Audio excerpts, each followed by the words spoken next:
이제 한국도 지상감시 정찰기를 보유하고 개발하는 날이 얼마 남지 않은 것 같습니다.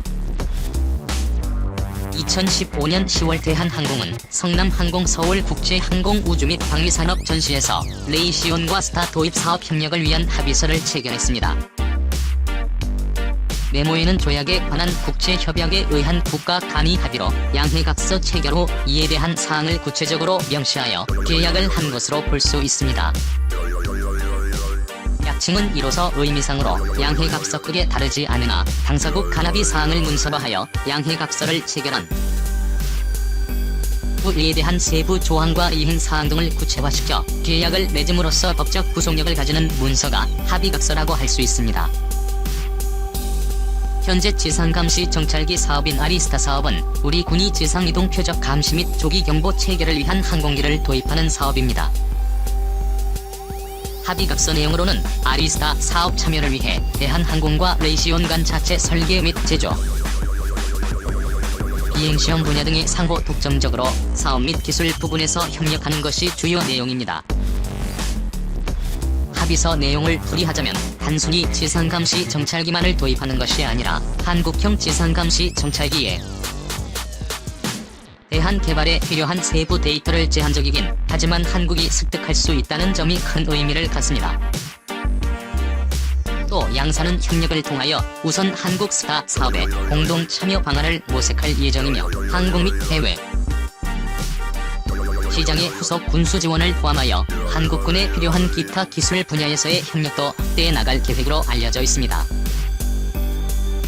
군 관계자와 방산 관계자들에 따르면 지난 연말 국방기술 품질원의 한국형 조인트 스타즈 사업 선행 연구가 시작됐다고 밝혔습니다. 아울러 외국 방산업체 자리에 총서인 아르과이가 배부를 한국형 조인트 스타즈 사업 관련해 3개 업체가 응한 것으로 알려져 있습니다.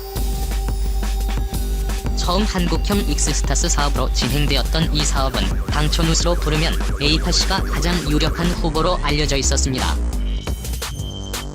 하지만 발사체 생산이 2005년 이후 중단된 것으로 나타남에 따라 새로운 후보들이 경합을 벌이게요. 현재 가장 유력한 것이 미국 레이시온사가 제안한 아이스하키가 가장 유력한 것으로 알려져 있습니다. 처음 한국형 조이스 스타즈 사업에서는 한국은 노스럽 그러면 기체로 어느 정도 가닥이 잡히고 진행되었는데요. 사업 진행과 시공사의 협상 내용이 한국에게는 더욱 메리트가 있고 노스럽 그럼은 사이 향후 기체 유지 보수에 대한 문제로 스타킹으로 바뀌게 된 것입니다. 지상감시 정찰기는 공중조기 경보기와 달리 지상감시 및 지휘 통제에 특화된 기체를 말하는데요. 현재 미국 보잉사의 E-8C와 레이시온사의 아스터가 대표적인 기종으로 꼽히고 있습니다. 한국형 지상감시 정찰기의 사업은 국방부의 인공일본이 국방종기 계획에 반영되었으며 국내 개발이 아니라 해외에서의 우리 군 요구에 맞게 개조 및 개발한 기종을 도입하는 사업으로 전해지고 있습니다. 하지만 앞에서 설명드린 바와 같이 대한항공과 레이시온사가 공동 개발을 하기 때문에 한국도 지상감시 정찰기에 대한 기술을 흡수할 수 있다는 것이 중요한 점입니다. 또한 관련 예산도 최소 1조 원에서 최대 1조 원이 넘는 예산이 투입될 예정이며 개수도 때는 4배 많으면 8대까지 추진하고 있는데요. 목표는 전시작전 통제권 전환에 대비해 2013년까지 이모기를 인도받는 것입니다. 처음 한국이 지상감시 정찰기 사업을 추진한다고 하자 3개 업체가 적극적인 마케팅을 벌였습니다. 보잉사는 차세대 해상 초계기로 잘 알려진 포세이돈의 에이스인 연안감시 레이더를 탑재한 형태를 제안했습니다. 분명하고 영국 공군의 아스터를 개발한 레이시온사는 아이스케이 한국 상황에 맞게로 설계하는 독점적인 기체를 제시했습니다. 또한 BA 시스템즈는 중형 비즈니스 제트기에 각종 전자전 장비를 탑재한 모델을 제시한 것으로 알려져 있습니다. 현재 한국이 추진 중인 아리스타 K는 대형 비즈니스 제트기를 기반으로 뒤로 500km 능동전자주사식 위상 배열 레이더와 다중 스펙트럼 장거리 광학 장비가 장착된 기체를 제안했습니다. 이벌레이션과 아이스타 도입 사업을 위한 기술 협력 메모의 체결로 한국의 지상감시 정찰기 기종에 서 선택은 어느 정도 방향을 잡은 것으로 예상됩니다. 지상 감시 통제기는 무엇보다 지상 감시 레이더의 성능이 가장 중요합니다. 특히 향후 육군 야전군의 핵심이 될 지상작전사령부의 경우 군 조직 개편과 첨단 무기 도입으로 작전 반경이 2km로 대폭 늘어나게 되는데요. 이러한 작전 반경을 지원하기 위해서는 지상감지 통제기의 레이더 탐지거리가 200km 이상은 돼야 한다는 것이 군 전문가들의 의견입니다. 또한 한국형 지상감시 정찰기 사업과 함께 전자전기 사업도 본격화되고 있습니다. 지난 꼬리 제보 영상에서 한국이 전자전기 개발을 한다는 내용의 소식을 전해드렸는데요. 한국의 기술력이 현저히 떨어지고 정보 수집기도 없는데 한국이 무슨 전자전기 개발을 하냐며 쓴소리를 하신 분들이 많으십니다. 또 가짜 뉴스라고 단정 지으신 분들이 많으신데 이 영상을 먼저 소개해드렸다면 시청자분들이 더욱 이해하시기 쉬웠을 텐데라는 아쉬움이 남았습니다. 앞으로도 노력하고 정확한 소식만을 전해드리는 꼬리 축구가 되겠습니다.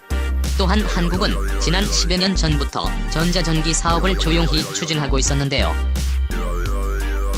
국방기술품지로는 2018년 선행연구 공고를 냈고 본사와 G시스템즈가 관심을 표하고 있습니다. 본사는 현재 미 해군에서 운용 중인 18지 홀로 전자전기를 제안했고 뒤에 E시스템즈는 중형 비즈니스 제트기 기반의 전자전기를 제시한 것으로 알려지고 있습니다. 하지만 중조이스 스타즈 사업과 함께 전자종이 사업의 가장 큰 관건은 미 정부의 수출 승인이라고 할 수 있습니다. 그렇기 때문에 한국은 투트랙 전략을 사용하고 있습니다. 세계적으로 검증받은 타국의 기체 도입과 한국의 자체 기술 개발 모두 진행하고 있다는 것인데요. 주사 업무도 성공하면 단기간에 전자장비와 지상감시 정찰기를 보유하는 것이고 둘 중 하나만이라도 성공한다면 시간은 걸리겠지만 한국의 자체 기술 보유 또는 미국산 전자장비와 지상감시 정찰기를 보유할 수 있습니다. 또한 한국의 국방중기 계획에 따라 한국의 미국산 방산 무기 도입 금액이 17조 원어치 구매가 가능하기 때문에 사업의 전망이 어둡지만은 않은 것으로 알려져 있습니다. 반면 두 사람 모두 민감한 미국 장비들의 탑재를 기본으로 하고 있기 때문에 최종 도입 결정까지는 우리 정부가 수출 승인 문제를 어떻게 잘 풀어내느냐에 따라 사업의 향방이 좌우될 것으로 보입니다. 다시 본론으로 돌아와서 한국의 지상감시 정찰기 도입 배경은 이렇습니다. 북한의 끊임없는 미사일 발사체 시험과 신종 탄도미사일 개발로 인해서 한국 공군과 합참은 통합지상공중수집 및 전투관리, 지휘 통제 기능과 이동식 목표물 탐지에 대한 추적 분석 능력이 필요했습니다. 특히 이동식 발사대에 대한 감시 추적을 위한 통합 시스템을 지속적으로 요구했습니다. 북한의 이동식 발사대는 재래식 탄두로 무장한 미사일로 한국 전역을 겨냥하고 사정권에 두고 있습니다. 그렇기 때문에 지상감시 정찰기의 필요성이 더욱 대두되면서 그중 가장 유력한 기종인 아스타K에 대해 알아보겠습니다. 스타K는 즉각적인 지상이동 목표물을 추적하기 때문에 한국군의 킬체인의 핵심이 될 전망입니다. 현재 북한의 신형 탄도미사일은 기존의 공초보다 사거리가 길고 기동 배치 발사 준비 시간이 점점 짧아지고 있기 때문에 한국은 신속한 대응이 절실했습니다. 최근 북한은 장거리 탄도미사일은 물론 러시아 이스칸데르 탄도미사일의 영향을 받은 단거리 지대지 미사일을 개발하였고 연속으로 발사하는 시험에 성공한 것으로 알려져 있습니다. 그렇기 때문에 한국은 사전에 탐지 가능한 전략 자산이 필요했는데요. 그것이 바로 지상감시 정찰기였습니다. 그중 아리스타K는 발사 전 공중 영역 확보에 사용되는 레이더 신호와 지미 상태 통신 신호 탄도미사일 등 발사와 관련된 암호화된 준비 신호를 탐지하고 추적할 수 있는 센서를 탑재하고 있습니다. 또한 아리스타는 이 새로운 조개경보통 제비2 글로벌 호크 K8 초계기와 같은 한국군 시스템과 통신하고 데이터를 공유하는 상호용성 시스템으로 구성되어 있습니다. 아리스타K의 주요 센서는 합성개구 레이더로 군상보전 준호 이미지 확보와 지상이동 목표 지표, GMTI 모드를 제공하는 에이스 레이더로 구성됩니다. 또한 적외선 센서의 2호과 신호지능 시리즈 같은 첨단 장비가 장착됐는데요. 그렇기 때문에 아리스타 K는 한국군의 다른 정보 감시나 정찰 임무, 자연재해, 해양 감시의 임무도 가능합니다. 또한 북한의 핵 저장소와 미사일 테러 이동 감시, 지상군의 이동 감시를 할 수 있으며 북한 수작전 활동이나 적잠수함이 항구에 있는지, 또 지상지역 전투부대의 위치 확인 등 핵심 정보를 확보할 수 있습니다. 하지만 스타K의 가장 큰 장점은 북한군의 차량 이동을 즉각적으로 탐지할 수 있다는 것인데요. 여기에는 탱크, 장갑차 이동하는 텔 등이 포함됩니다. 아스타K는 지상 10km 이상의 고도에서 운영합니다. 지상감시 정찰기가 중요시되는 이유는 감시 및 정찰 요소로서 적이 공격 무기로 발사하기 전에 식별 추적함으로써 사전에 적이 움직임을 저지할 수 있다는 것이 가장 큰 장점입니다. 반면 지상감시 정찰기는 개발에도 많은 요소가 작용되기 때문에 단순히 탐지 센서만 좋다고 개발할 수 없습니다. 표적 탐지 시 지상 이동 대상을 추적하는 것을 재미있지. 그런데 무기 타격 트래킹 또는 트래킹이라고 하는데요. 비행시 높은 고도와 빠른 속도로 비행하는 항공기는 지상에서의 이동 목표를 각종 탐지 센서가 계산한 속보와 실제 속보에서 발생하는 도플러 분석을 식별하고 처리해야 합니다. 즉 쉽게 풀이하자면 한국은 현재 이런 기술들을 첨단 하드웨어와 소프트웨어 개발 능력이 부족합니다. 또한 이두 기술들을 유기적으로 작동해야 이동 물체에 대한 정확한 탐지가 가능한 현재 아이스타인은 자동 표정 인식 알고리즘으로 500프로세스로 알려져 있습니다. 또한 아이스K는 글로벌 호크에서 수집된 데이터를 사용할 수 있기 때문에 보다 정확한 자료를 수집할 수 있습니다. 한국이 지상감시 정찰기를 운영한 목적은 분명합니다. 북한의 모든 도발을 사전에 차단하고 응징하겠다는 것이고, 또한 한국의 미사일 공격 무기 체계도 2014년 안에는 모두 구축될 예정입니다. 한편 2016년 이후에는 한국형 전투기 사업인 FX 플랫폼을 통해서 한국형 전자전기 도입도 추진하고 있습니다. 한국의 국방중기 계획이 마무리되는 2014년에 한국은 지사력이 어느 정도의 위치까지 올라가 있을지